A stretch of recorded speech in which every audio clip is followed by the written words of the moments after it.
Jamie, for the people that don't know you in the room tonight, do you want to just give us a wee brief introduction as to who you are and what it is you do? Yeah. Thanks to everybody who's came along tonight. And I'm Jamie Taylor. I've got a business called Taylor Roofs. Grown that over the last sort of 12 and a half to 13 years. Do a podcast called Taylor Talks Trades now. Always kind of tried to do things a wee bit different, and social media, video content, podcast seemed like a natural thing to do. So that's the sort of that's who I am. Mark kind of said, look, come along, I'll just ask you the questions. And then I got here and he was like, right, mate, you're used to all this stuff, just don't you go. We're winging it. So I didn't actually prep as if to go, look, there's the story, but sometimes that's a wee bit boring anyway. But I guess it's probably not going to be ideal if we open to the room and say, who's got a question, and then we just go through loads of questions. But do you want me to maybe just go back to the start a wee bit and say where I started off, where it went? And if it starts to get to a point where... that's a perfect thing to do. If a question comes up, then do we want to do a wee Q&A section at the end or something absolutely, like that? That's usually how we do it. Well, left school, 16, no qualifications, the usual thing. I've done nearly 100 podcast episodes now with Taylor Talks Trades, and every time I say, how did you get into the trades? And everybody just says, I fell into it. So we're all kind of the same in that nature, I find, with the trades guys. And it was just, knew I was going to be hands-on, knew I was going to be, I was already doing grass cutting at weekends, milk run, all this type of stuff. So it was quite hands-on, knew that's what I was going to be doing. Thought I would go into maybe the concrete game with my dad. He did pouring concrete floors and finishing and all that. But he actually said to me, he was like, look, get a proper trade. Know that isn't, but it's just you didn't get a qualification for it. So that was the kind of plan. Let's get a trade. Applied to everybody in West Lothian. That's where I'm based, and nobody was really given one, to be honest. So I got offered two opportunities. One was with a bricklaying guy. Wasn't really an apprenticeship as such. He just said, look, if you want to come along, you'll learn that. Again, it wasn't a qualification, but I'll pay you £250 a week. Then the roofing apprenticeship, I'd missed the cut-off date for the college, and the guy said, look, if you come in as a labourer, then we can see how you do, and if you prove yourself, we'll put you to college next year. So that was the one I opted for. I think it was probably because I'd never achieved anything. I'd never really had a bit of paper that said I was somebody, and I think now that doesn't really matter too much to me, but at that time I think I needed something that said, look, actually, I'm something. So that's why I just wanted that qualification. So that meant everything to me, and when I got the start there, I just was never letting go of that, basically. Did you finish your apprenticeship with the company that you started with? I did, aye. So you took it through. How long did you work with them after your time served? So I did a 4-year apprenticeship with them, and then I was there probably 2.5, 3 years after that, and then I just went right out my own at that point. Did you always have in your mind that that's what you were going to do? No, I think the reason I got the apprenticeship was I wanted to travel, wanted to go to Australia or something like that, and I just heard if you get a qualification it's easier, so I thought, right, that's what I'll do. But no, it was... and then I met my now wife, Kelly, when I was 18. So that was pretty much... She had 2 children for a previous relationship, so I was a stepdad at 18, apprentice roofer. Wow. So it was quite... change of direction, but...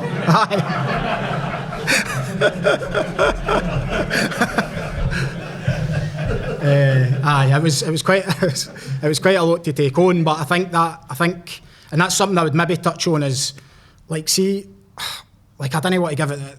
My upbringing wasn't that difficult. It was probably just a Scottish upbringing. It was like me and my brother was talking about this when we were driving through, but we never got a proper dinner or that. It was the council dinners and turkey drummers every night and stuff, and we just never all these wee things. It was just wee small things. Like my mum was an alcoholic up to I was the age of 4, and then she got sober, which was great. But then she had manic depression, which later became kind of bipolar. So our household was chaotic. And then I just think I was just used to chaos. So when I went to school, I would be fighting all the time, and I was trying to get maybe that identity. And then even when I was that sort of just before I met Kelly at that point, that year I was on real slippery slope. I had my apprenticeship, and I was convinced working's a good thing. I'll get through this, I'll do that.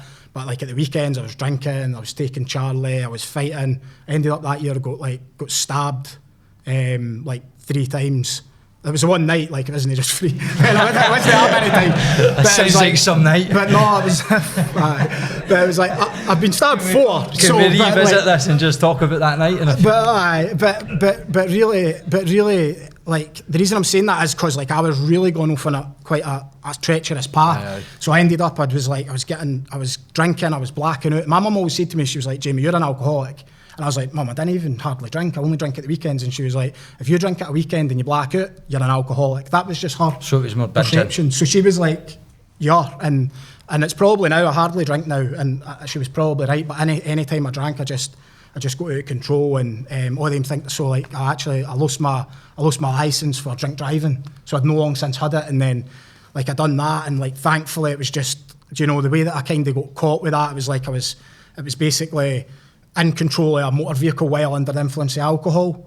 Either a good lawyer or that's what happened. But, like, do you know, that was what the thing was. Yeah. So, like, I just like kind of almost prayed every night to go, thank fuck I never, like, hit somebody or something like that. Like, I'd blacked out and I was driving that car. And but I didn't really have a father figure. I didn't really have a role model to say what's right and wrong. I was just kind of making it all up myself. And I just was kind of like, you know, you're watching things and, like, you know, you watch Scarface when you're a wee boy and you're like, oh, got around like people that was doing drugs and things like that. And I was like, oh, that's how you get a Range Rover. No, knowing that us trades guys can have Range Rover Sports and whatever we actually want. You've got guys coming about with Lambos and all that now. So I just think then it was lack of role models and I'm kind of mumbling on a bit. Probably no lack of role models, but just the wrong type. And then your perception of what a role model should be at the stage of life that you're in, that probably sounds like what it is. See, when you lost your licence and things were kind of like, well, you're looking back and you can see that now. Where were you in your stage of business? Were you like apprentice, time served, or had you started your business, or were you just like? I was 18, so I was still at college, and then I met the missus, and then at that point I was like, that was what I needed. And I'm quite like a spiritual kind of person where I do think everything happens for a reason. I can always look back and attach a bit of meaning, and that's what I kind of done. I was like, that was the right prime time, because if I didn't, like, how much worse was it going to get? I'd been stabbed that year. I'd, like, smashed my motor up, like, in a car accident, quite a bad one. Ended up with obviously losing the licence, all that stuff. So, like, where do you go for there? It's not getting any better, is it? Do you think you perform better when your back's against the wall? I would say so you're making it hard for yourself, so there's only one way to go. Do you find that? Definitely. Do you find that even now? With some points, obviously, not getting stabbed, taking Charlie, and what were the other things? I don't know. But, by like, the way, he said, "Oh, this isn't getting recorded tonight," or anything like that. I was like, "I'll just be myself. That'll be fine. I'll open right up." We're sound. Do you find that you still put yourself in no situations as extreme as that, but make it difficult for yourself so that you fight better? So that's where I was leading to. So my default setting is for watching my mum, like, for many years, no working. Stepdad came into her life and.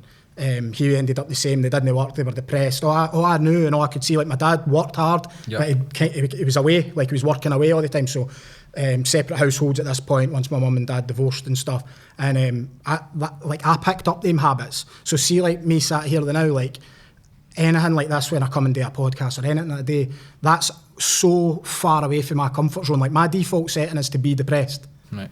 Like, that was probably the blueprint. Was like.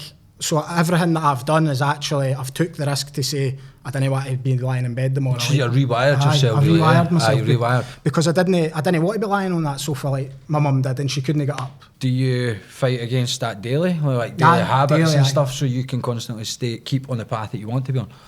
What kind of stuff do you do to keep yourself on that? It varies. On the right path? Sometimes I'm like a monk, and other times I'm just... like a hunk? But no, sometimes I'm like... Do you know, I've done the whole get up at 5, get in the gym early, do the meditations, do this, but I've done all that. I'm not doing that right now, but, like, I'm probably at my best when I'm doing similar things to that. But, like, right now, the point I'm at in my life, this year has been a tough year. We lost my mum at the start of the year and things like that. Then lost my granddad as well. And, like, me and my bro, who's here tonight, we ran a marathon in that last year, and we had a big high. He got married in that last year, and do you know, we just had a good year, and then we kind of got into this year, and it just all kind of took a wee bit of a dive. And I think like, I've just put weight back on that I'd lost and not been as fit. But so the reality is, and I think that's what this event is all about, and this is what you're trying to build here, is like, I didn't go into work till 10 o'clock now. That's what suits me. I'm not getting up at 5, I'm not doing that stuff. I know what's good for me, but I know I'm just not doing that now. And sometimes it's, so if it's 10, it's 10. Do you know, and I went into my marketing meeting this morning at like 10:05, and that was it, because that's where I'm at now. And don't get me wrong, like I'll go back to getting up earlier and doing them things, but it's just sometimes that's where you are. And I think anybody that follows me on LinkedIn, I've always shared my mental health journey and bits and bobs, because I think that's just the real side of it. What I find difficult is what you were saying there just now, how, like, you know, getting up at 5, you're in a good routine, the ice baths, the meditation, the breath work, the clean eating, the training, it all comes hand in hand. And we all know it makes us feel better, we sleep better, we're fresher in the mornings, we perform better at work. Like, but it's just not sustainable to keep yourself performing at that level constantly, is it? It's sometimes like I'm quite an all or nothing person as well. So last year was like total clean eating. I think I'd completed like a 7-stone weight loss journey for the couple of years prior to that. All or nothing. And it was like, I think like last year I was like kind of almost like an athlete. Like we were out 4, 5, 6 runs a week in the gym, clean eating, running the marathon. Like then we did a half marathon off the back of that, because we were like, oh, what will we do now? So we kind of tapered down the way, which was a bit strange. You'd usually go up the way, but we did a half marathon, then we did a 10K, and it was like, I don't think that was ever going to be really sustainable. Yeah. But that's just where I was at that point, and I'm always looking for balance, believe in it massively, understand it, but just sometimes you just can't quite find what that is. Like usually if, like you said, do I make things hard for myself? Aye, that's my driver. Every time something in business gets easy, I'm away trying to start another business, or do you know, try to expand, or like once I sit at that bit, I'm aware of it, so that's good. Do you think that the ambition can kill your happiness? Because instead of like not being settled for the position you're in, but always chasing something else, like know you personally, but that is a saying. In general, and probably for me as well, it's like I can never settle. Like I'm always. I know that, like, I've done so much, like, meditation. Like, I study a guy called Dr. Joe Dispenza, been to all his events all over the world and stuff like that, and I totally, like, believe in everything. There's a science behind it, all to do with neuroscience in your brain and all this stuff. And even at that, it's just, I know what I need to do, but I've just not made that journey yet. And for me, it is...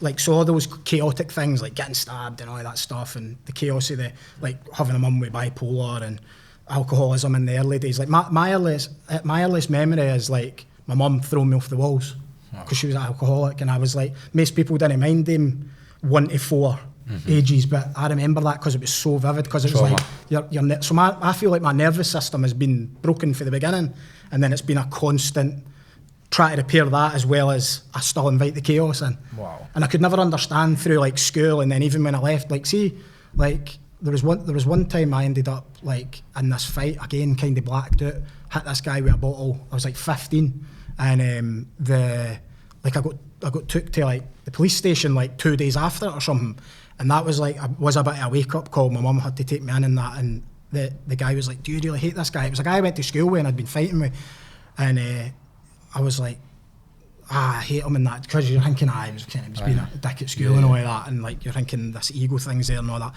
And then like the guy, like the policeman, like stood up, got right over the top of me, was like, "Did you hate that guy enough to fucking kill him?" Like the policeman, and my mum's sitting there and that, and I'm like, whoa, I've just arse collapsed, obviously.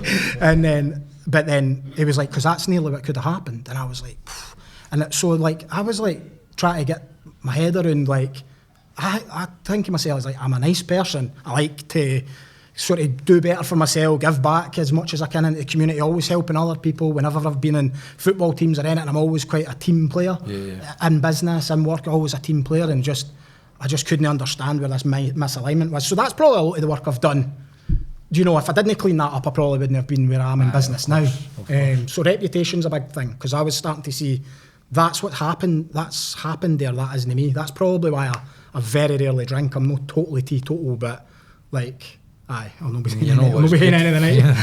Well, where was the turning point for the business then? So obviously you'd done your apprenticeship, 3-4 years working for the same company. Yep. Did you jump straight into starting Taylor Roofs? I pretty much, I did. I started it a couple of years after I'd been with them. I was making like, see, a lot of people sort of ask you why you started. I think when you started then, it all changes as you get going, and that's why I think it's good to do these things, because you can pick up wee bits of the journey. But the reality was, I was making 310 quid a week as a tradesman, and I had like 2 stepkids, a house to look after, a missus, and I was like, it's just near impossible.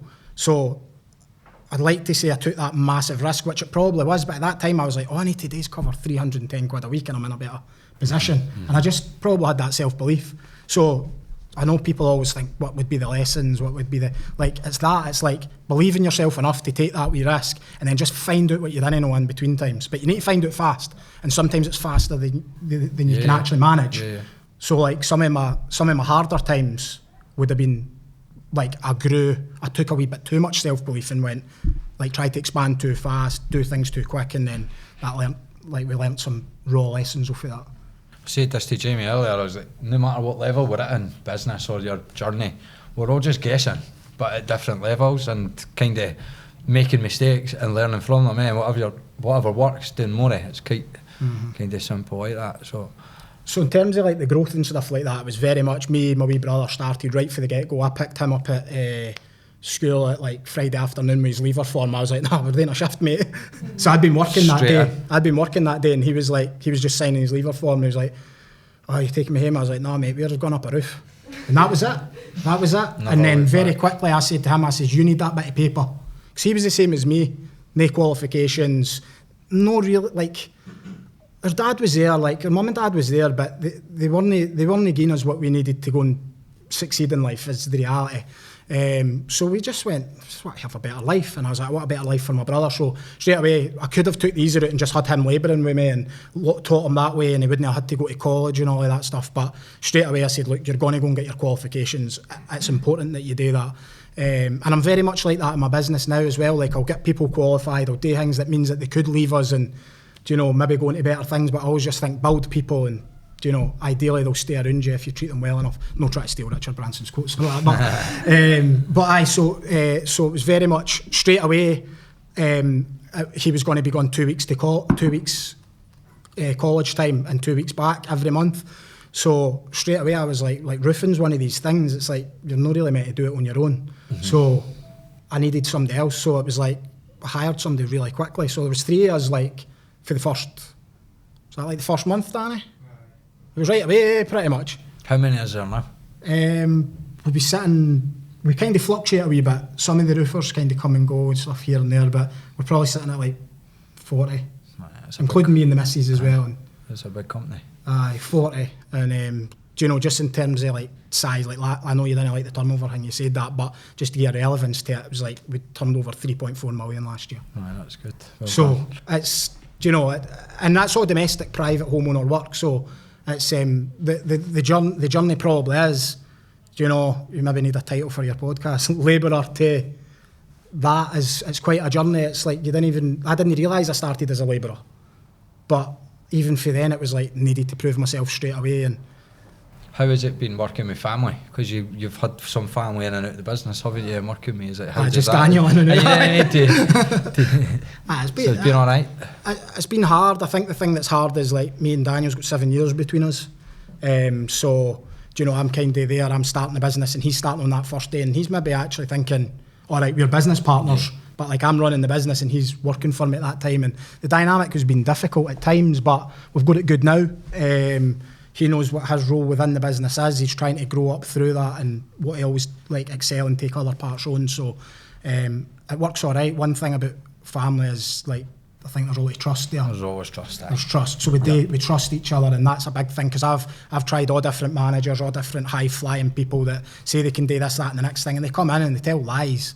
We're very much, our core values are built around reputation and trust and things like that. So you need people you can trust, and my wife's in there as well, and the business wouldn't be where it is sort of without her. She's a real integrator for us. So whereas I'm quite visionary, in the early days I maybe picked up both of them roles where I would be the visionary plus have to implement it, but now it's pretty much more like I'm the big long-term thinker and she kind of implements all the systems, the processes and all the parts that comes with it. How long, like, so as it took you to scale up to these 40 guys and to the scale that you're at now? Well, that full time, to be fair, but it was probably, if we go, so that was like 2013 we started, and there was like 3 years almost for the beginning. Then we went, it probably took us like 2 years before probably roughly 2 years before I got like a second van.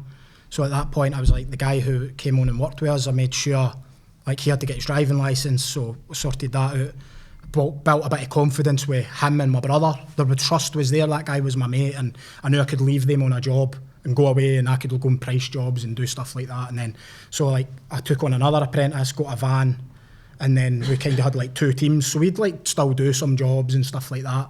And then we just kind of grew it like that. And then before, probably about 2016, so maybe about 3 years in, there was maybe like half a dozen of us. So there was like 6 of us, couple of vans, and we had like sort of labourers then that we would use that maybe just came out when we were really busy, but we weren't quite ready for the next level of commitment.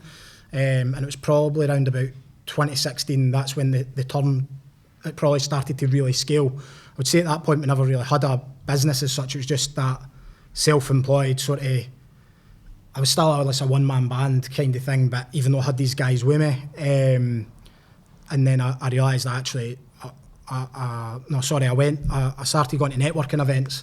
So much just like this, you go along, you meet new people tell you, like, or ask you things like, you know, if somebody said to me back then, like, what's your turnover, what's your profit, what's this, like, I didn't know what that is. I was like, I just paid the wages this week and stall here, like, does that know what it is? You didn't know. So it wasn't until I went to a networking meeting and met an accountant, and they were like, oh, what's your accounting day for you and that? And I'm like, just see them like once a year and give the wee woman like 60 quid and that's it. And they were like, that's not an accountant. And then, you know, and then I met a guy there that was like a business coach, and he kind of became a bit of a mentor. And he was like, he said that what I was just saying to you there. He was like, you've not got a business, you just own a job. Yeah. Everybody's heard that a million times, but like it hurt because I was proud of what I'd built, because I've came through all this, like for nothing, this kind of chaotic background to now I'm a guy that's got like a few vans, I'm going along to this networking meeting. I feel like I have got a business, but on paper there's not really much there. There's no really, I didn't even know if I had a website at that point. I was just running off a Facebook page, putting flyers through doors, like word of mouth, like that was really... Do you think that's a case for a lot of people nowadays as well? Like they're in that situation? Probably, like that situation, like that, like just no actually having... It's no actual, it's a job. Just not knowing what a business is. Aye. So like straight away that hurt me, and then I was like, whoa, I was like, what do you mean? But then when he explained that, it was like, he basically said, he was a part of Action Coach, this guy. So he had said, a business is a commercially profitable enterprise that operates without you.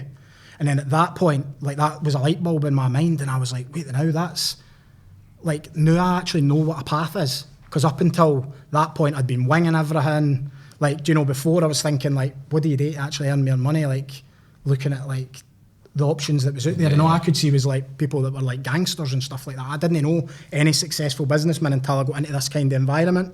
And then when I got into that environment, I was like, all right, that gave me a bit of a pathway. And then like probably further down the line, I've always worked with mentors, different coaches. He ended up not being the right one for at that time. And then a guy that's in the audience tonight, Alan Smith, he played a massive part in my growth journey as well. Yep. He was part of Action Coach as well, but he kind of simplified it all and broke it all down. And like I was like, look, I'm on this path, I know where I'm going, but I just need a bit of help with like that sort of finer details. So he helped us with like systems and processes and just the terminology even as well. And then you've got to take that and then take it back to your business and almost explain it to people, you know, like that are just like roofers basically, and everybody's just like, we just batter roofs on. So the dynamic changes a bit. So I don't know, I got a wee bit lost there, but hopefully that was all right. You get the direction. But you know, it's like you're trying to get wee lessons in there, like, and a lot of the time you see it, like you maybe watch a podcast, you'll see a snippet, and you always see somebody saying, do you know, like, oh, you need to get a mentor, and lo and behold, like Jamie does mentoring now in trades business owner consultancy, but like I do that on a very small scale, but it's like I don't think it's possible without that. Like I just think like sometimes like there is a lot of what would you call them, like snake oil type mentor type people that's never done it and didn't know it. But then you've got like guys like Alan as an example. He's not paying me to say this, by the way. I'm not even working with him now, but became a good friend and stuff like that. And you realise like you can't. Like, I don't think you can do it without mentors, because how are you meant to see what the next bit is? So you get to a point where you're actually. So like what I'd done was I was starting to take risks beyond what I even knew, if that makes sense. So like that year following that, like I'd worked with this guy and I feel like he actually blew quite a lot of smoke up my arse. And he was like, you've got a business that runs without you and this is great. And I was like, oh, this is brilliant. And the money's coming in, but you're not really quite sure yet in knowing your numbers and if it's actually your money. And like we were away to Florida and came back and like business was nearly under. Like, wow. I was like, oh, this will be fine. And I had like a guy, like I'd got my most senior roofer, he put him in the office. He was now like operations manager, like, Ken, one day on the job, you're the ops manager, mate, watch the place while I'm away to Florida. Like, looking back now, obviously that wasn't going to really work out. Had an office manager and stuff, but them people, like I hadn't taught them, but I didn't even know. So I was just like, oh, this will be fine. And then that guy had kind of said, oh, I'll check in and I'll make sure it's all right. But what you end up finding is like a business coach isn't there to run your business. They're just assisting you. So you can go and get these mentors or get these people, but it's still on you. You've got to do it. So that was my biggest lessons at that point, because I think that was the other thing. I didn't know how to sack anybody. So I was like, this is quality, we're growing. Every year all I'd ever done was take a couple of guys on, get another van. This was all becoming quite easy. And then we had like maybe 16, 17. So this was like 6 that year. I think we were 16, 17 the following year. That's a big growth. And it was just like, the work all dried up when I went away to Florida, because like nobody was selling. Like who knows what, like I don't know what I thought was going to happen there.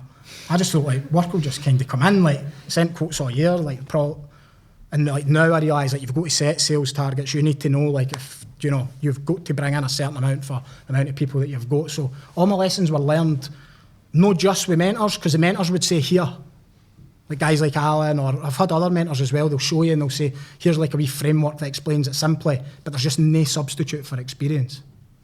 Do you know, until you feel it. Yeah. It's like with our parents, they tell you like, didn't do that, but until you always know better. Aye, like exactly. So it's, I hope that's landing, by the way, but everybody's a bit quiet. I don't know if they're going to sleep. I think everybody's listening. Got a couple of more stab stories in. Liven everybody up a bit. Has anybody got any questions as we're going along here? Just touching on your mental health and stuff you were talking about there, obviously, it's something you embrace, you're out there telling about it. Do you think dealing with your mental health has assisted you to improve in business as well? So understanding how your brain works and how these processes work, do you think that helps in business as well? I think it does, because like what I've done is I've went away and I've learned the science behind like why our brain can be that way, to do with our nervous system, like neuroscience, and all of the makeup of it. And I think like I also used to think it was just me, but there was like see when I was saying like I didn't know how to sack anybody or anything like that, like there was literally days where I just couldn't go into my business.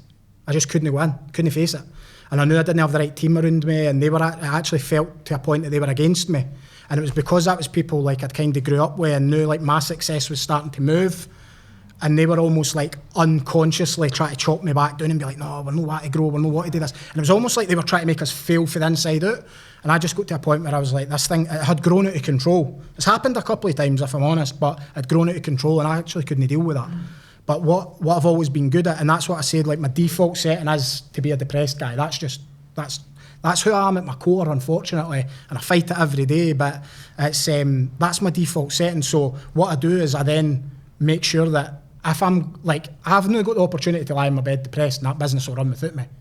So it means I can have a bad day or whatever, and that's probably given me more drive to build it that way. But I think when you almost have that and you have the right team around you and the people you can trust, then you don't actually feel as depressed anymore, funnily enough.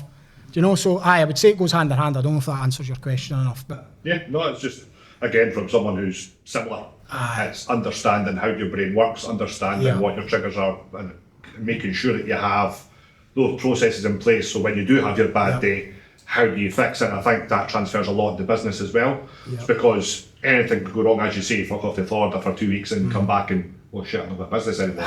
But understanding how you can take those bad situations and have the processes in the background to help build it back up again. I think for a lot of people, understanding the process is a massive thing, not only in business but for your mental health. because there'll be a lot of people in the room that I'd imagine are sort of like, you know, their business wouldn't run without them.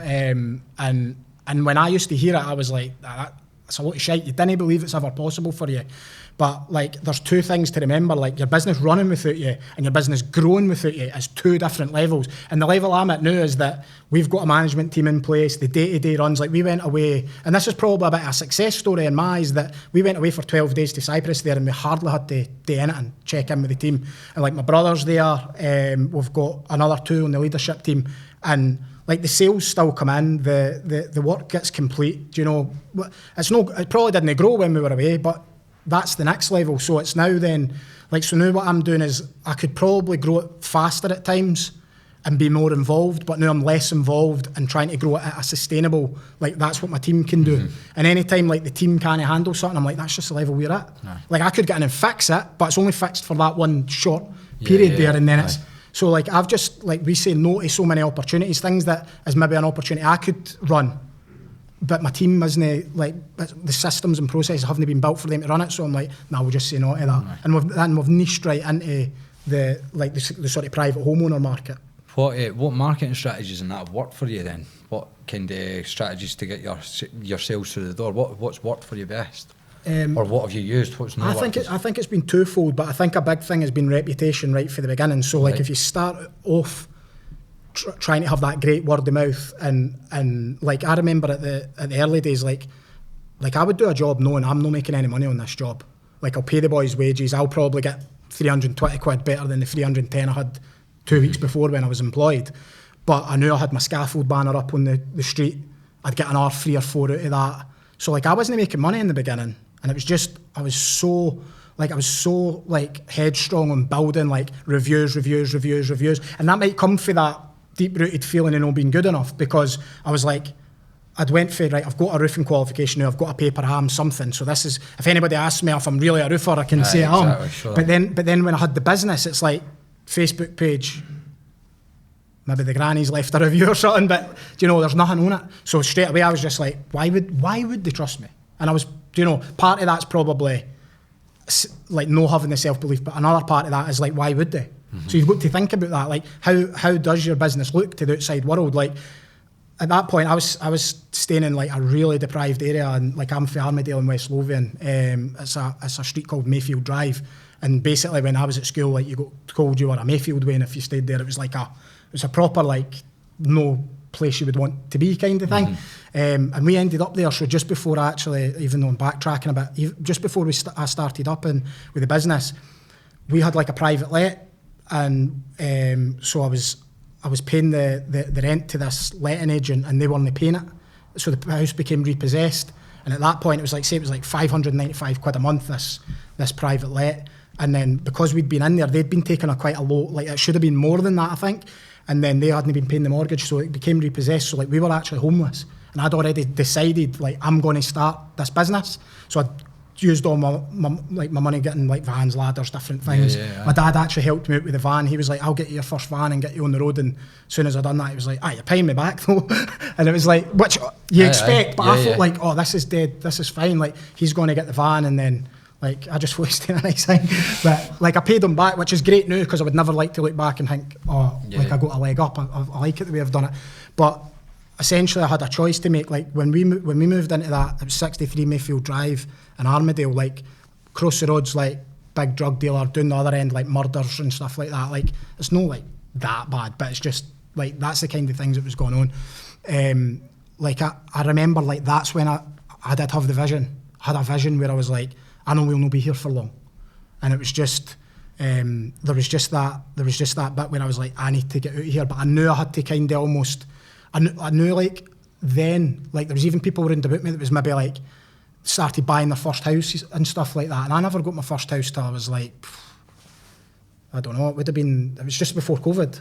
Nice. So like, all of my friends that I'd grew up with and that were all like bought houses and stuff, and I was still renting, even when I had the business, and it was like multi-million even at that point. Do you know, we were doing upwards of, and it was just hard to get a mortgage because I never had anything on paper, so I didn't even know how we go into that. You better rein me in here. Drifting, yeah. We are drifting. It was, no, you asked. Marketing. Aye. Marketing. Sorry, mortgages. So reputation. So that stemmed to getting scaffold banners up, doing stuff like that. Had a Facebook page, so everything came through there. Ended up getting a website, doing a wee bit of SEO, but probably just with like getting like a mate to do it, and it wasn't that great. And the turning point would have been, I think it was around, so 2017 I basically went, right, I'm going to have a real business now. Took the company like limited, and that was our first year. So seeing like the August of that year, it was, I don't know when like Google Ads and that started, but that's when it started for me. And I just turned on these ads and the phone just started ringing like fuck.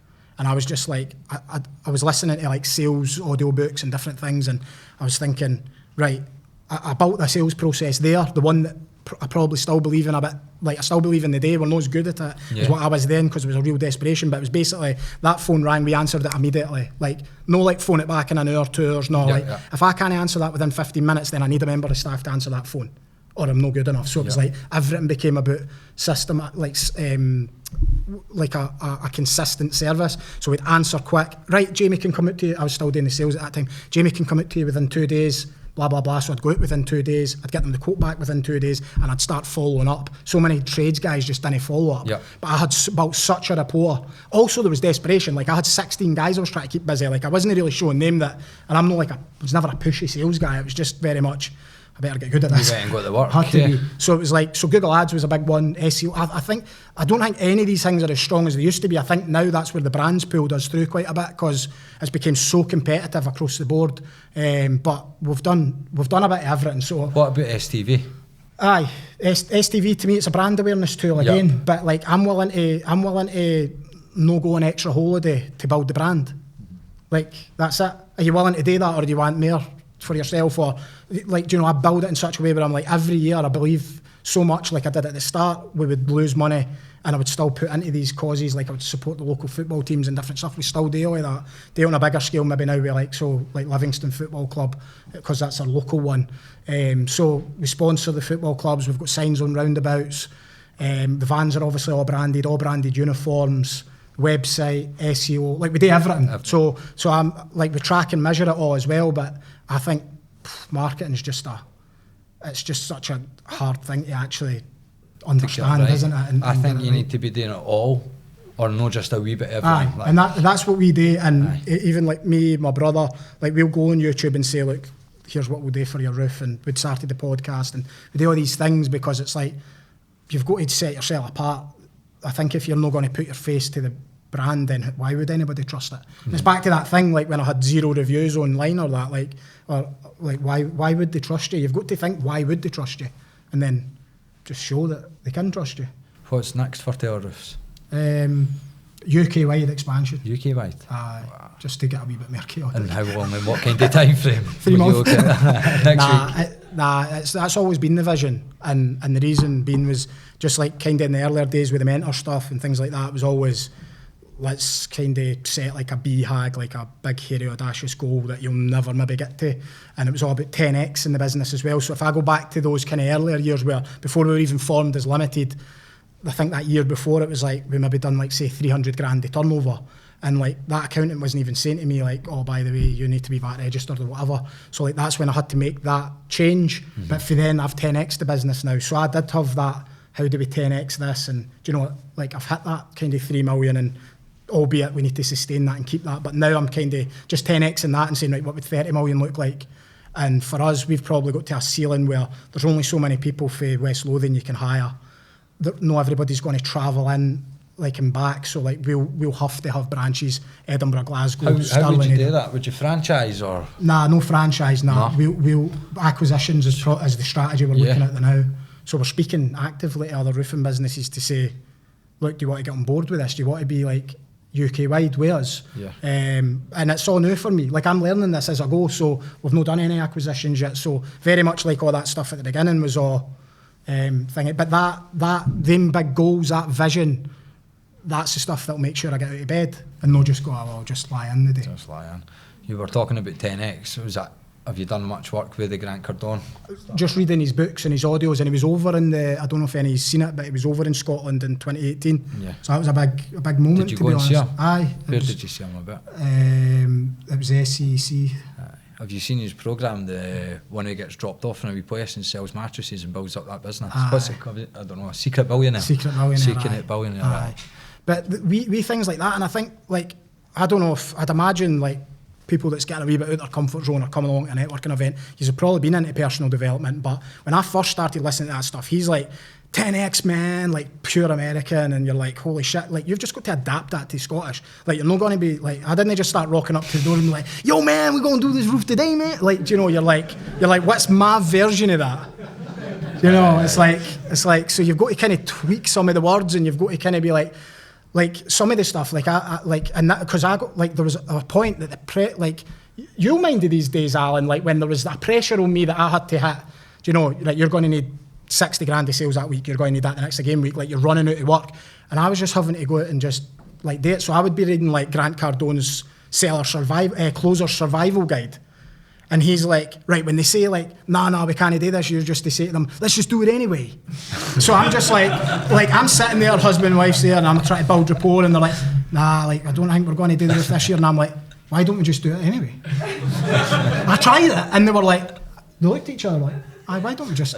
I was like, I'll be there next year, and then the next thing I'm like, fucking hell, that's fucking working. Back in the motor, like, do you know, we put it back on the audio, and then you've got to the next appointment, and I'm like, oh, fuck, this is brilliant. And like, that's how much, like, my brother learnt all this stuff as well, so he went, so he was working his way up through the company. I was like, go and try the sales. And he was listening to the audios, and, you know, like, we've done like Jordan Belfort's straight line persuasion and all of that, and it's like, we're never going to be, like, so, like, Taylor Roofs is, like, we've always... held like yourself accountable, like so roofing isn't really like a regulated trade, so we've always been part of like the, you know, Edinburgh Trusted Trade or West Lothian Trusted Trade or NFRC and all of that. So like that means like we can't go and chap doors, we can't canvass, so everything needs to be, somebody comes, phones us, and then they pay us to go out and do a survey. So at that point we're like, that Grant Cardone always said, like, the first sale's the hardest. So the first sale is they've paid for us to go and do a survey, so the second one should be easier. They're already wanting you to be there, so it's like, you've just got to be enthusiastic. And I think that's where it can be difficult, because I don't know, I know everybody in the room will be trades, but I was a roofer, like, do you know, going from being a roofer to then this identity, you're constantly going through them different identities and having to change. But you look like you're going to ask me something else. Nah, no, I was just listening there, but... What do you think's worked best for you then as you've been growing the business? No giving up. Giving up. Simple, man. It's like see when it's so, and like the now's tough. I'd say the now's tough. Like try to sustain what we've built and thinking what the next step is. Like I'm looking at like acquisitions, so it takes up a lot of your time. Like you're away looking at other businesses. Well, you've still got a business. Mm-hmm. Like that stretches you. But I think some days I'm like, why am I doing that? Like why? And then I remember I'm like, because I've got a vision. So like, if I didn't do that, I'm not going to fulfil my potential. And I think a big thing for me and anybody who works for me or anybody who I'm friends with, I always want to see them fulfil their potential, because I think that's what we're on this earth to do. Exactly. So, but like I think some days you're like Nelson Mandela or Gandhi or that, and I'm like, what did they do when they were in the jail cell? Just give up on their dream. Do you know what I mean? And I actually like, I try to put myself in there, the greats, or I think like Winston Churchill, and like, I just do my things. I just go, what would Winston Churchill do right now? Would they just be like, right, Hitler, take us, man? Like, do you know, you've got to put yourself into a corridor of, I can't fail here. Mm-hmm. And then that's where it's good. Like, I've came here and said it tonight, so I've got to go UK wide now, I was like, or it'll be a failure. Do you know, so it's like, exactly. So you have to speak your vision, you have to, and I was always quite big on maybe Conor McGregor, he's maybe went a wee bit off the rails now, but he kind of said, this is what I'm going to do, here's how I'm going to do it. And it's like, once you say that out loud, like, it's hard to then not go and do it. Unless you're just a gobshite.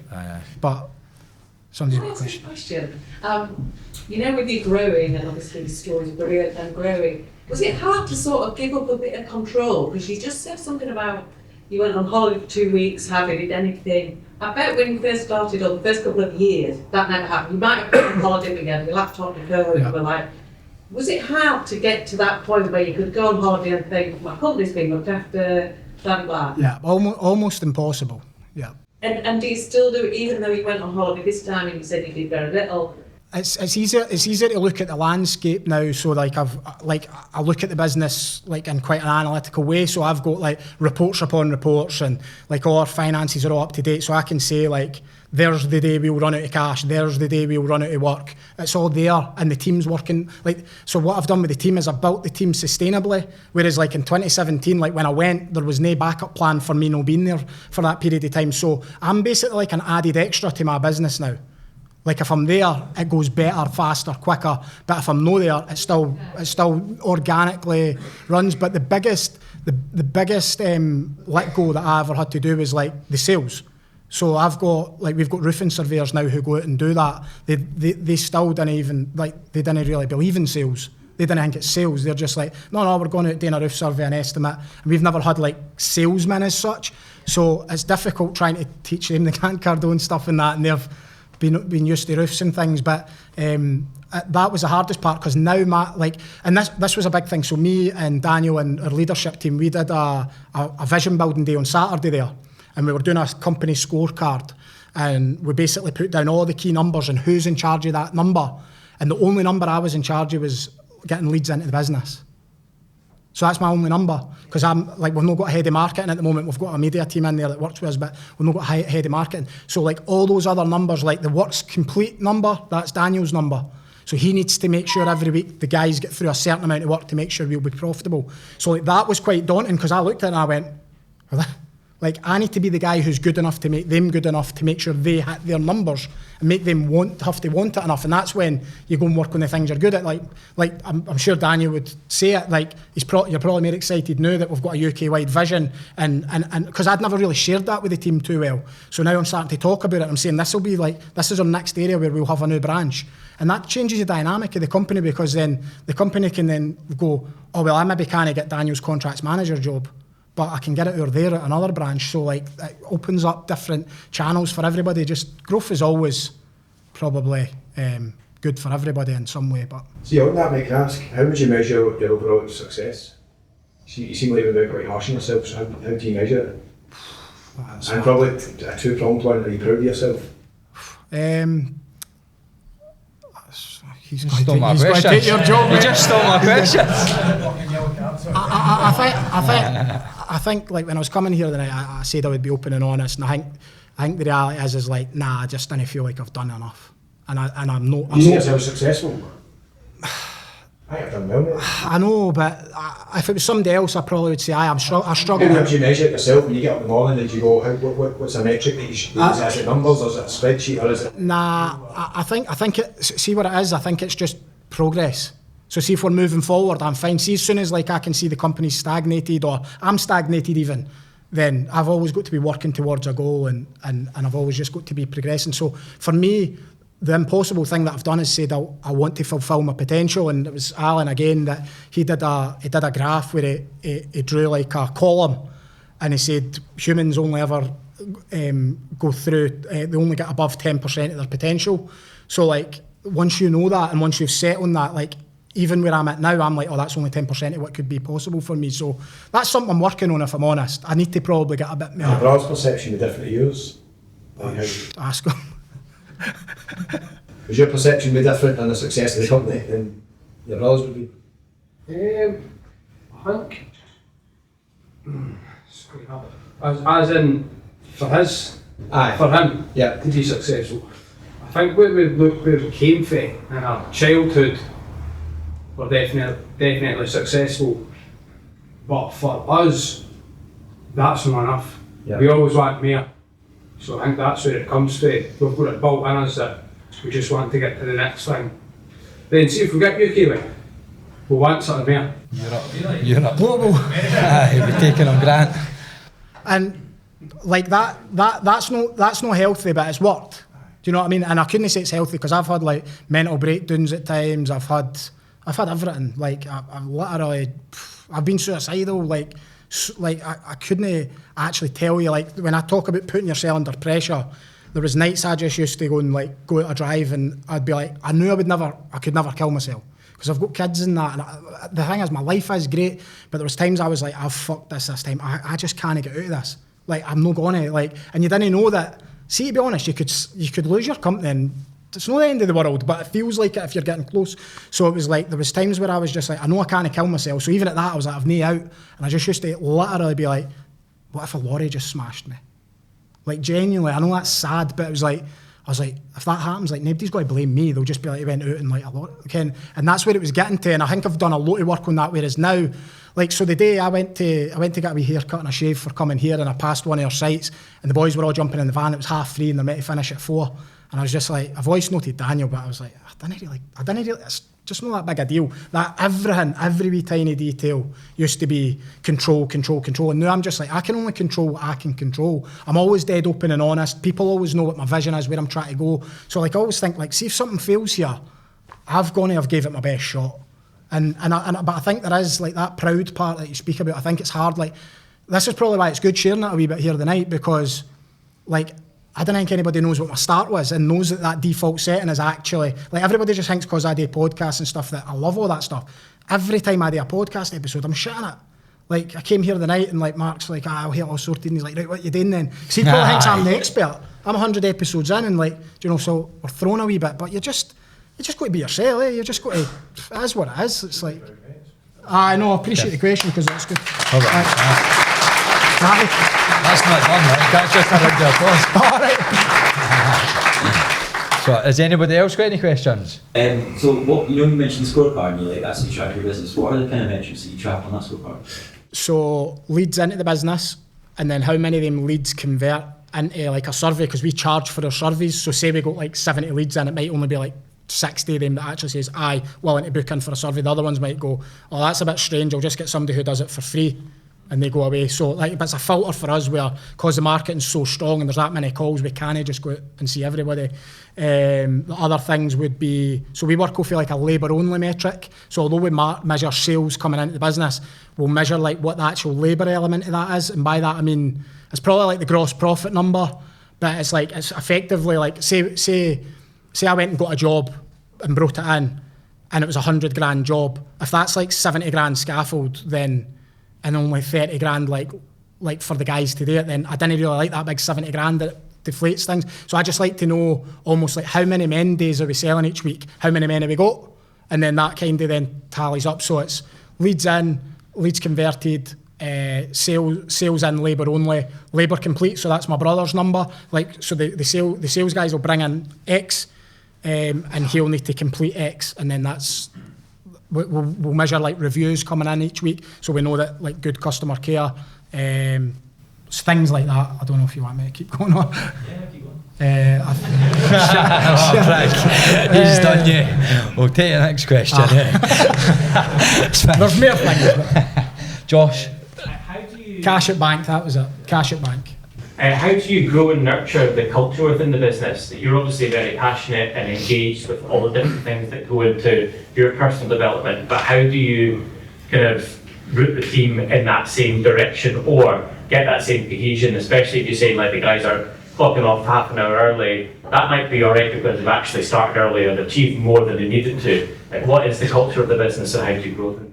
So like the culture now is in a transition. So basically what's happened is, like, do you know I talk about that 10x and we do that, like the things we're doing now in terms of building this next part of the vision, the new scorecard that's came out, the new set, like we're going through a new set of company values. That was things that I did right back at the beginning, whereas I did the values like back in 2016, 2017.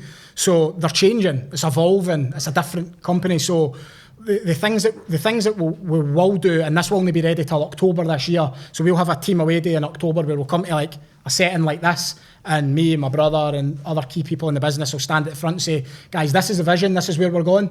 It's going to probably be a 10-year target that we'll put out, and then we'll build that back to a 5-year, a 3-year, a 1-year, and then 90-day goals essentially.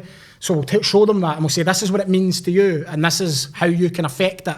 And then what we do is, like, so we'll do that annually, and then every month we'll have like a monthly meeting where it's, so like when Daniel gives out, it's him that does it now, but when he gives out like employee of the month, he'll say, this person showed us X value. Do you know, they like just say it was like, so reputation's one of our core values, and that's a new one that we're bringing in. But even like what we were talking about there, it's just so important to our reputation. So we want people on our team who believe in reputation. So if we catch somebody doing good at covering the company reputation, like, then he'll celebrate that and say that's why they got it. So you're tying the values to a meaningful thing rather than being like words painted on a wall. If you just put them on the wall and they've no meaning attached, then it doesn't mean anything. So it's like, so for us, in order for us to get our culture right, it's going to take 18 months, just no two ways about it. Then you go like, tomorrow culture's good. It's like, it's a journey. And me, like, that's why I'm voice noting him this morning and saying about that, or at 3:30, sorry, and saying to him about that, but no too bothered, because it's like, well, some of them guys didn't even know their core values.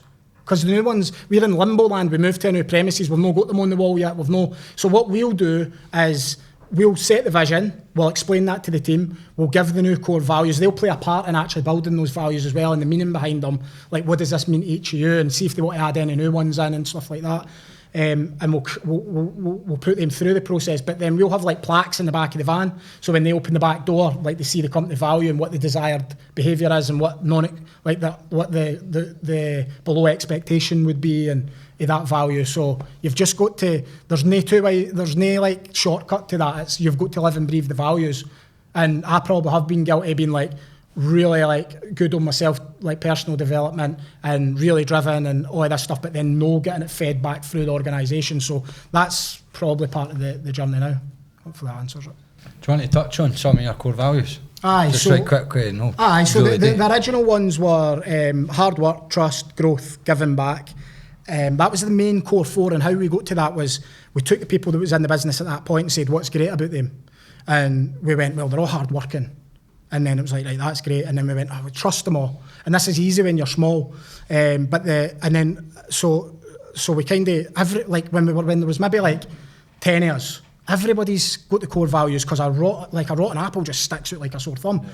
But as it grows, it's like these wee rotten apples can kind of like be a wee bit more clever about it and maybe not get caught in these wee dodgy behaviours or whatever. And so it's evolved over time. But one thing, in fact, this is probably a good one to share. So communication is one of our values of the now, but I never done the proper exercise with it. So that's what you would call an aspirational value, which is you're putting it on your wall, you're saying we're great at communication, but you're not actually it yet. So that's like you want to be it. So you've got work to do before you can make that a value. So that was something I got wrong.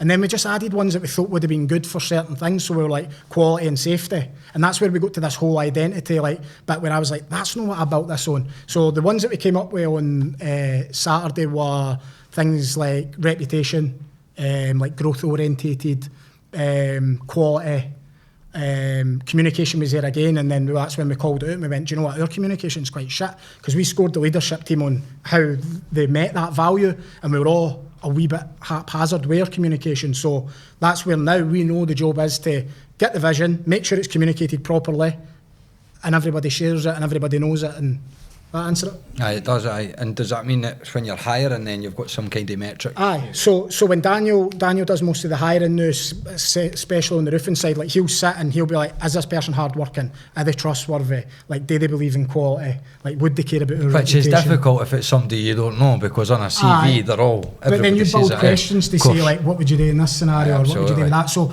like, I was always one that, like, I didn't believe in core values until I had them and seen them working. So it's easy to be like, you know, but it's a big task.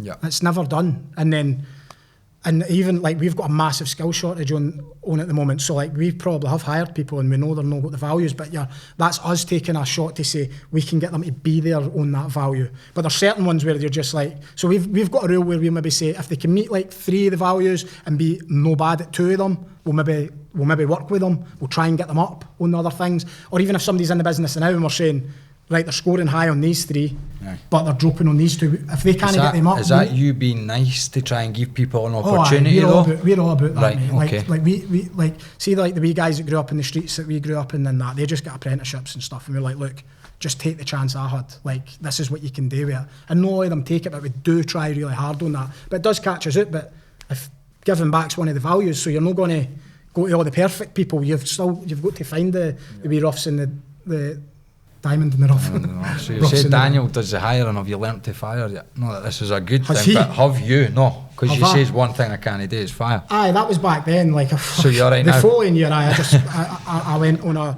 read a book called The Tools. I don't know if you've heard it. There was a Netflix documentary on it as well. I think it's the guy's like Dr. Schulz or something like that. I can't mind his name. But I read this book and it kind of just had this analogy where like there's something like there's a sunshine, like blue sky at the other side. There's this big black cloud here, and the longer you avoid that, the longer it takes to get to the other side of that. And this is where I did start to use the values, because I was like, it almost becomes the values sacking them, because I'm like, look, we believe in like hard work and trust and reliability and all these things. And like, I had this one guy who, he was like turned up to site, and it was like an hour after we'd started and stuff like that, and all the other guys were already on site working, and then like he just continually did this. And then I went to him and I said, like, what you doing? He was like, oh, it was fucking Valentine's Day last night, big man, and that. And I was just like, I used to be like scared of all these things, because what you've got to remember as well is like, I started in business, I was 22. Yeah. So like I was hiring guys that were like 40 and that was like, shut up. Yeah, they were kind of like, no taking the piss, but in the beginning it was difficult to get that confidence to be like, no, this is my company, this is what I've built. So, but I went through quite a few. So now we try our best to not let any bad apples in, but when we see it, it's just like we have a weekly management meeting every week, and one part of it is it's employee headlines or like company headlines, and somebody goes in there a couple of weeks, we know there's a problem. Yeah. So say for example, Daniel, we will have that meeting tomorrow. It's every Tuesday at 10 a.m. So see what I did? So we'll have that meeting, and then let's say Daniel puts somebody's name into that company headline, it'll be like, well, sometimes it's a good thing, this person's doing brilliant, they're maybe looking for a wee promotion, but if it's a bad thing and it's maybe, oh, they've been late, they're not turning up, they're not doing this, then we give them the opportunity, but they start to then at this point go into like sort of like a personal development plan, if you like, where we say, look, that's our values. And this stuff's been difficult recently because we're in a bit of a transition as well, but the firing thing now is, I think, I was going to try and get a good saying for it. It was like, say, hire fast, fire faster or something. But I didn't really believe in that. But it's just gut feelings. Yep. Charlie Mullins, who had Pimlico Plumbers, he's been on my podcast a couple of times. He always said to me that the best time to get rid of someone is when you first think about it. And it's when you get that gut feeling. And he gets a lot of hate for that. But he isn't somebody who, he says these things, but that's not what he lives. He actually goes and gives that person the chance. But what he's basically referring to is, when you've got that gut feeling, this person isn't fitting in our business, chances are it's not going to change. Like, you can go and say, look, we need you to be here, we need you to be there, but if they're just not fitting and aligning with your values, then you're kind of doing them a disservice as well as yourself. And then what is it they say, like, do you know, the rest of, like, your team's only going to be as good as the worst teammate that you tolerate. So the one guy who's no living any of the values, and do you know, he's maybe stealing materials, or he's finishing earlier, or he's doing whatever, wrecking the van, whatever it might be, like, other teammates, or, you know, the other staff on the team are looking at that and going, well, that's the standard. So you can't let them become the standard, you just need to call it out. It's horrible, like, you never want to see somebody losing their job, but... That's good. Has anybody got any questions? Any others? How do you track, like, your guys against those core values if you're not, like, on site, or that kind of thing? Like, do you have people that report back to you? So it's no me. So I'm not on site. Like I never leave the office or anything like that. But that. Like, so we've got like job management software. So if Daniel's out on site, for example, he'll always do like a wee like check-in one-to-one with the team that's there, and just remember them the values and stuff like that. But I'm lying if I'm saying we're getting this perfect now, because this is stuff we've done amazing what got us here. But we're in this transition now where, like, you can't really hold the guys to account on values that we're kind of changing a bit, and we're going for the next part of growth. So, but as things like that, like weekly team meetings, do you know, you get them all in, you're maybe giving them a toolbox talk, but you're also saying, guys, remember, this is the standards. And we usually, like, we'll pull up reviews that me and Daniel got for, like, right back when we started 12 and a half, 13 years ago, that's like, Daniel was down on his hands and knees, picking slates out of my stone chippings, left the garden tidier than what we found it. Like, things like that, and we'll say, like, that's what we've built, guys. Like, you can't just go out and just leave fag ends in somebody's garden or be smoking up their scaffold. And like, so again, that's where, like, core values can be buzzwords, but what we've got is, like, so below trust, we'll say, here's what trust means to us. We trust you'll go out and you'll treat that customer's property like ours. So that's where the deep, like, the values can be a big exercise that, like I said, it can take 18 months to just get them in, get them set, get them running. Probably easier when you're smaller. Like, if there's sixes, or there's a few, like, it's much easier because you're there actually drumming it into them. But as you say, like, as you were saying, like, when I'm no on site, is that answering your question or no? I feel like I'm... Yeah, it isn't. I was wondering, like, yeah, how do you know, like, those people are doing it? And, like, because if you say, like, oh, it's... Reviews. Yeah. Customer reviews. So, like, we track customer reviews. Like, we do an average 27 plus jobs a week. So, like, we need to be seeing like quite a high percentage of those jobs getting good reviews. Another thing we do is we've got like a company league table. So if you get a review, you get a point. If you get your name mentioned in a review, you get 2 points. And then there's a sort of, there might be like a giveaway or a bonus or whatever for the people who's like at top of the leader table. So they're measured on, like, so to us it's like, because you can't be out there, you're writing what you say, but if you say you'll be incentivised at some point to like have your name mentioned in a review, then you're going to need to build rapport with the customer and be good on the job. And if you go and look at some of our reviews, they're not all perfect now. Like we've probably got like 3 bad reviews across maybe 600 or 700. So like we have flawed a wee bit. Like we never used to have none. Like I just used to get on that phone and be like, look, you can't leave us a bad review. Like, I'll just give you all the money back. That was reputation to me, and I did that. I've done that plenty of times. But like now it's like we're like some people you just can't, like people like the public, like homeowners, people in general are just, they're getting harder since COVID, and it's harder to please people now. So you get you're much more likely to get a 1-star review now than what you would have been 13 years ago. But what I was saying is, if you go and look at the reviews, you'll see such and such was lovely. Daniel explained this to me. Get on the office, name will be mentioned. Like you'll see that kind of feeding through it. Personal touch. Mm-hmm. Can I ask another question? Yeah. Do you miss going out on the tools, or do you still every now and again go, come on, and you get your brother and you say, come on, we'll do this group together? Or is it all over that side of the thing? It was a kind of, so what I struggled with at the start was when you're trying to kind of stay on the tools but kind of come off. So I had to do this thing which I set up in my mind. I was like, from this day on I'm a painting decorator running a roofing business. And I was like, they wouldn't know how to roof it, so I couldn't go out. So see, when it was the hardest of days and somebody hadn't came in to work that day, like I had to find another alternative to how that would happen. Because if I just kept being the identity that I'm the roofer, then I've obviously just got to go and jump on that roof that day. So I do miss it at times, because it's another thing to do with identity. Like I always wanted to be the best roofer that there ever was, because that was like how I kind of operated. So the day I decided to want to be a businessman, I had to become a really shit businessman that day and leave the roofing title. And like my brother stole all my tools that very day, and he was like, oh, if you're not going to be on site, I'll take all of these. And and then he became like the best and started working towards like, oh, that'll be the best roofer I've got. And then like it took a bit of time for me to say to him, like, you can be as good as you want with this slating and lead work and all this different stuff, but that's not going to grow you, mate. You need to come off the tools to grow. But everybody's journey's different. But for me, to fulfil my potential, it wasn't being on the roofs forever. So, but I do miss it a bit. Sometimes go and do like into the schools and do like skills demonstrations and cut some slates and show people how to do it and things like that. But I was never that great anyway, if I'm brutally honest. I wasn't like. I learned the first full roof replacement that I ever done was when I started my own business. It was crazy. So I just wasn't ready to be in business, but I was. So you just sink or swim, get on with it. And from that point, I was like, I need some better roofers than me. That's how I started to hire people around me and be like, it was such a relieving thing where you go, and that's probably letting an ego down as well, to go, that guy's better at roofing than me, and he loves roofing. Doesn't love like doing quotes, he doesn't love like going and visiting clients or whatever, and you're like, you put them in and they love it and they're like enjoying what they do, and that's taking you away from doing that. Same with admin as well. I think, I had to pick up a lot of admin over the years, but when you actually give it to somebody and they cut, like, I find that bizarre. Somebody will come in and work like 9 to 5 on admin. But they love that, that's their job, and they're like, I'm like, us.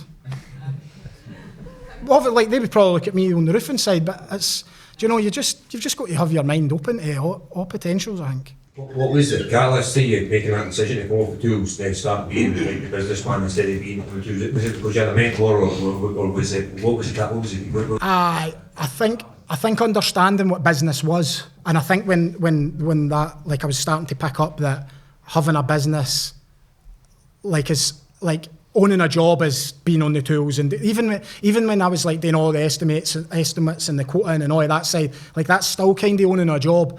Like, even now, I don't think I've perfected it, but it is like, I can go away for 12 days.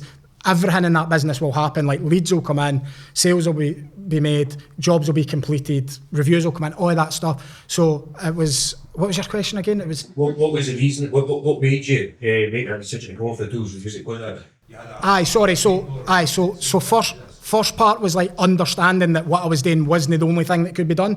So I was like, oh, right, there is another way.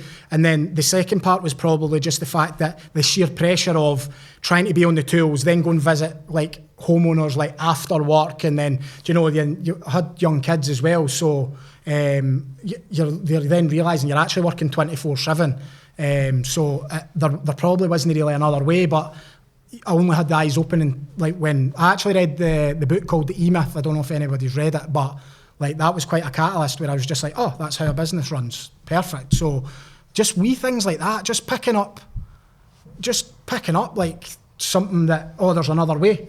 And I think a lot of trades guys can be quite guilty of just being like, well, I've been a roofer all my days, or I've been a joiner or a spark or whatever, and I'll just always be that. And that's just part of the journey. It's realising that there is other avenues. How did you find the reaction from your guys when you came off the tools? Did you feel anything, or was there anything negative? As in like, oh, fuck, we're doing it, why are you not doing it now? Yeah. Or did you feel anything negative from them? I think it might have been my perception. I don't know if they felt that way. Again, like my brother might know because he was on the tools with those guys. They probably were like, oh, where's he away to, what's he doing? And, you know, I'm like away to merchants and then away to price a job, and you're you've set a core value, hard working, and everybody needs to work hard to get the job done, and now you're like missing. And I always mind even like so people who I'd worked with, the company I was employed with, I bumped into them like in the merchants, and they were like, oh, you're a lazy bastard these days, like all your days go to the merchants and price jobs and that. And I'm like, I actually was like, oh, are they right? Should I be on the tools? Because at that point you're not 100% sure. So I would say there was kickback on that. You know, I was saying to Ben about the days where I couldn't get up and I couldn't go into work. I felt like at that point I'd outgrown the team that was in the office at that point, and they'd been my friends, and I'd been on the tools with one of the guys that was in the office, and one of my good mates, his missus actually worked in the office as my office manager. I felt like I wouldn't have grown my business if I didn't cut them out of the business, and that was like really, really difficult. But I just think maybe use that crabs in a bucket analogy, like people are always going to try and pull you back in, and that's where I just had to be quite I just had to be headstrong with it and just keep pushing forward, no matter what anybody says. It's your life, isn't it? How's the dynamic been with working with your brother for such a long time? Have there been any challenges along the way? Well, there's a podcast on that one somewhere, but there's been challenges. So the first time round, when we were going through that whole core value thing and all the rest of it, there was a wee incident where Daniel and one of my best mates at the time decided to steal a wee job off us, and went and done the job kind of as a homer, and it was a big deal at that point. Tiny thing now, but learned how to fire with that thing. So that's where I learned how to fire, and I think that's where I probably earned my stripes a wee bit. I didn't say it nicely, like we've got over that. It was probably the best thing for us actually in the end. But I had to start just being all right with like just saying, like, whether you're my brother or no, I've got these core values, and if I let you and like mates that I've got in the business get away with this stuff, and I've probably always been quite hard with Daniel. I didn't ever want him to be, oh, that's Jamie's brother, so he got that opportunity. He's had like the hardest climb to do it, because I'm like, I didn't ever want anybody to be able to say to him, oh, that was just because it was your brother. Like, he's doing it off his own back, and I think that's where it took us a lot of years to get through that. Then we got to the next point, and he actually left. So like, he was like, fuck you that time to me. So it was like we had that, and then we the good thing about that was that was a point in time where we actually realised how to become brothers without work, and we built the bond back up, and we liked each other again, and we'd go and run, and we'd go to the gym together, and we built a bond, and then we looked at each other and went, what the fuck are we doing, man?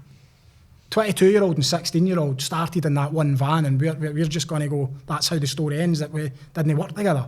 So now we're back on board with each other, the UK-wide vision, the full shooting match, you know, the fire's back there, and I think there's nothing quite like that, to be honest. But so it's been hard, but it's been amazing, and the 2 years we've been able to set the egos aside to be like, this is what I do in the business, that's what he does, and we just build. A round of applause for Jamie.